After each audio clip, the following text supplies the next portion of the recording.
Changer, rénover, agir, c'est dans nos quartiers avec l'ANRU, l'Agence nationale pour la rénovation urbaine.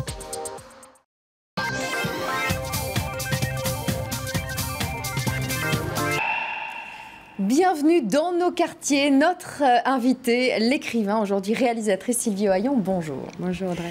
Alors nous vous recevons pour votre premier film qui sort en salle mercredi. Il est très réussi, bravo, je l'ai adoré, vraiment. C'est votre vie, l'adaptation de votre livre. Nous allons en parler, mais d'abord, bande-annonce, Papa was not a Rolling Stone. Vous attendiez à quoi? Aux grandes écoles? Eh oh, on atterrit là, on est en zone d'éducation prioritaire ici. Vous n'êtes pas en train de faire vos courses au salon de l'étudiant, ma petite. Ça, c'est ma cité, les 4000. C'est ici que j'ai grandi. 4, 5. Maman, j'ai un stage de danse, tu voudrais pas essayer? Ah, vas-y, demande à ton père. C'est pas mon père. Je suis ton père, oh, je t'ai reconnu. Toufias. Comment tu parles à ma nièce, toi? Plus des chambres. Stéphanie Mortier, bah, c'est vachement bien. Trop fantasque de me marier. Fantasme. Arrête de faire la Shakespeare des 4000 là, avec ta famille de blédards. Toi, tu veux quoi, toi? Bah moi, j'aime bien la publicité. Ah, vous voulez être le Jacques Ségalet de la Courneuve, c'est ça? L'idée de vieillir doucement dans ma cité me terrorisait. Oh merde, j'ai pointé! Elle entre la classe. Que des Catherine Deneuve. Fais-toi la vie que moi, j'ai pas eu. Mais arrête, maman, t'es fou là, tu vas le tuer! Bah oui, on va pas le manger vivant, on n'est pas des sauvages. En tout cas, moi, tout ce que je sais, c'est que je veux une vie simple. Pareil, les paillettes, tout ça, je m'en fous. Mais t'as un gueudin! Tu sais ce qu'il y a dans le mot réputation, madame le dictionnaire? Y'a pute! Ta fille, elle va finir sur un trottoir. Voilà, Papa was not a Rolling Stone. Les jeunes acteurs qu'on découvre sont exceptionnels, à commencer par celle qui vous incarne, Doria Achour. Et vos dialogues sont un régal, un vrai régal, vraiment. Merci, c'est du vécu. Oui, alors Pas voilà, grand ce mérite. film, je le disais, effectivement, c'est votre vie. Vous êtes né par accident d'une mère juive tunisienne et d'un père kabyle que vous n'avez jamais connu. Alors, exemple de dialogue, écoutez bien. Un père rebeu, une mère feuge encore vierge et enceinte à Noël. Comment voulez-vous après ça que je ne me prenne pas pour le Jésus des Juifs? C'est vraiment ce que vous avez ressenti enfant? Oui, oui, tout à fait. Jésus des Juifs. Ouais, bah oui, parce que j'ai été conçue la veille de Noël. Je suis née le 21 septembre et ma mère, c'était pendant un fleur de poussée. Donc dans ma famille, on l'appelait la Sainte Vierge. Et donc voilà. Et mon grand-père, quand j'étais petite, je disais merde, j'ai pas de père. Ma mère, elle est chiante. Il m'a dit mais t'es pas là pour rien. Tu vas réparer. T'es là pour. On appelle ça un tikkun chez nous. Et voilà, t'es le Messie. Et mon grand-père me disait ça à 5 ans. Donc je me dis ok. Comme je suis très liée à la Vierge Marie, j'aime beaucoup la Vierge Marie. Et alors voilà, je me suis sentie un peu Jésus des Juifs. Alors, votre cité, c'est les 4000 à la Courneuve. C'est là que vous grandissez, une cité très métissée. Vous êtes juif, votre meilleur ami et votre amoureux sont arabes musulmans.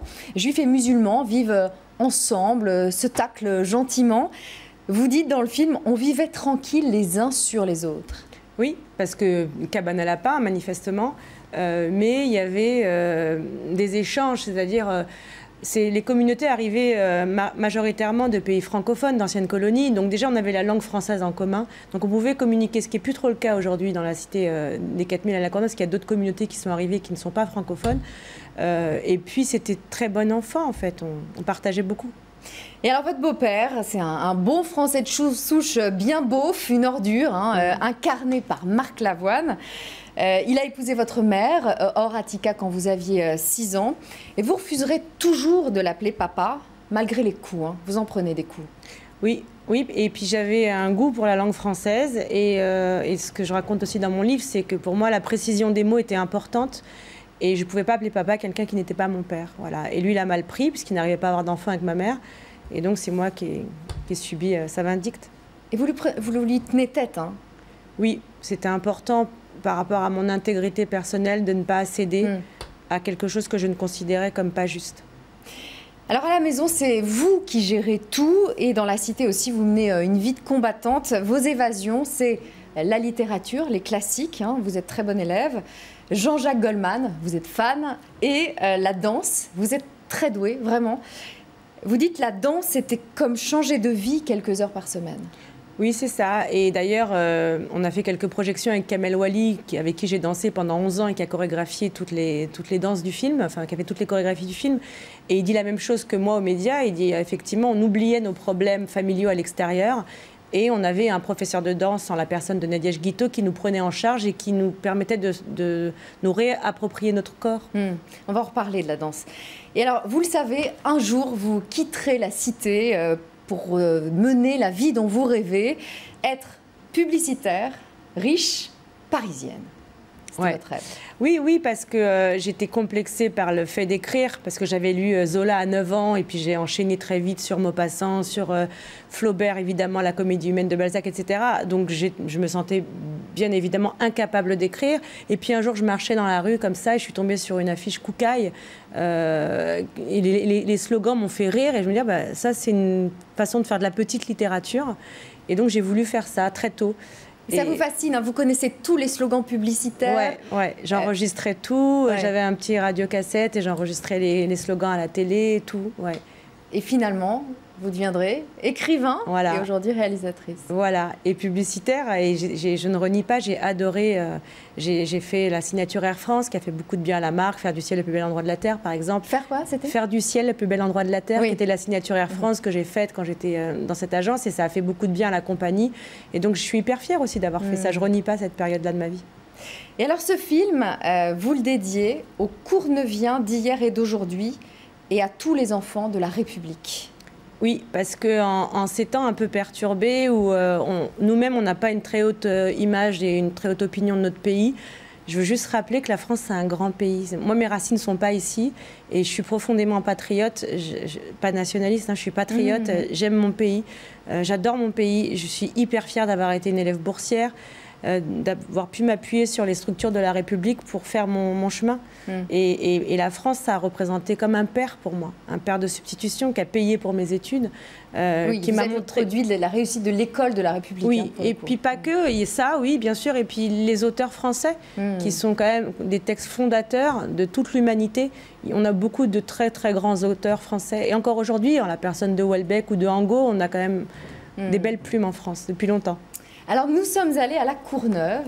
Hortense Villatte et Anne-Chloé Beauté ont rencontré l'une de vos amies d'enfance, une amie de la danse, Salima Bitou. Elle a créé une association, Tempo, un cours de full dancing pour 8 femmes de la Courneuve. Ces guerrières au cœur tendre, comme elle dit. Compétition internationale à la clé. Reportage dans nos quartiers.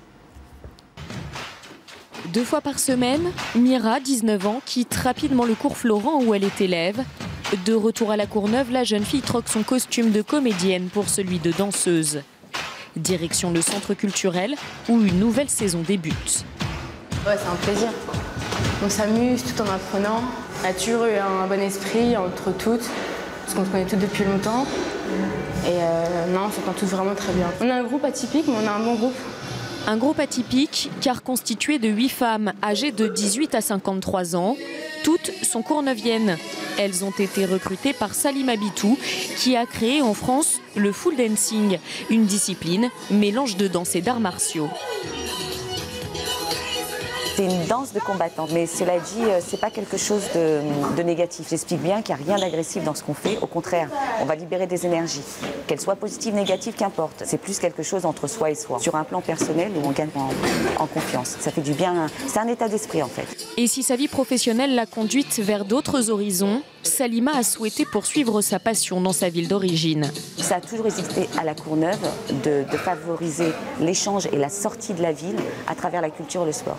J'ai fait une tournée en Tchécoslovaquie à l'âge de 14 ans, ce qui n'est pas rien. Et c'est pour ça que je suis restée là. C'est parce que rendu aujourd'hui ? Oui, j'y tenais vraiment. D'amener ce qu'on fait qui nous passionne et qu'on fait ici dans notre quartier à la Courneuve dans le 93 et de l'exporter ailleurs et de le montrer. Par exemple, au mois de mars, on a fait les World Dance Trophy en Italie. C'était formidable. Il y avait des équipes américaines, il y avait des équipes canadiennes, des équipes coréennes. Donc c'est très enrichissant. Lors de cette compétition internationale, cette chorégraphie sur le thème de la liberté a valu à Catherine, Céline, Viviane, Annie, Sarah, Aurélia, Florence et Mira une 3e place sur le podium.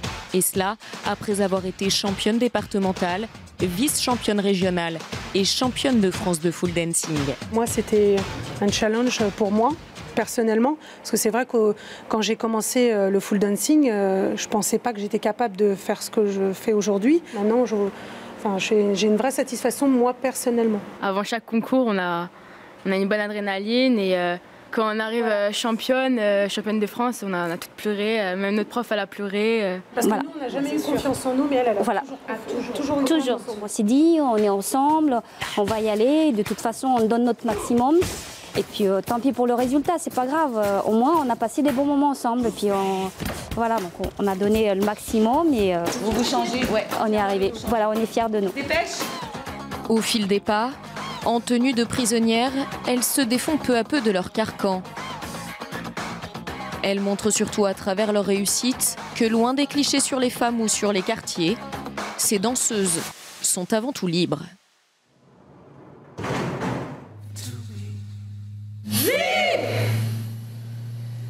Et Sylvie, vous dansiez, vous aussi, dans cette salle, hein? Oui, et j'ai même tourné dans cette salle. J'ai tenu à tourner dans les lieux de mon enfance. Donc j'ai tourné au 4000 à la Courneuve. Et vous ressentiez ce que Hortense précise sur ces danseuses, cette liberté?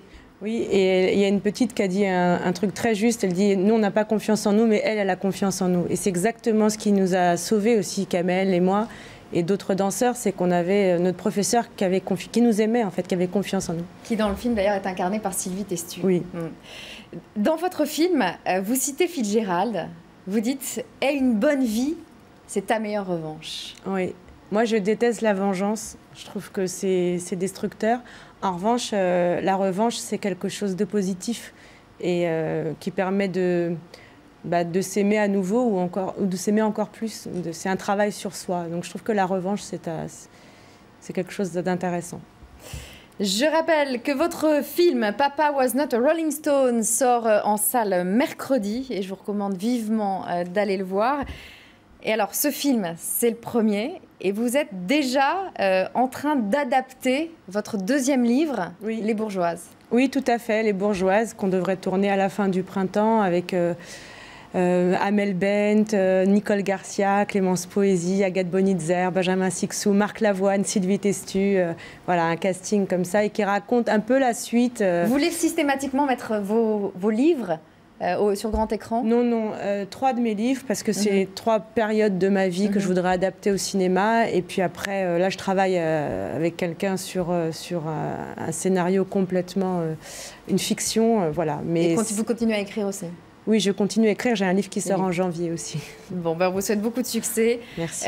Et bravo encore pour ce film. Merci Sylvie Vaillant. Très bonne journée à vous. Très bonne journée à tous. À demain.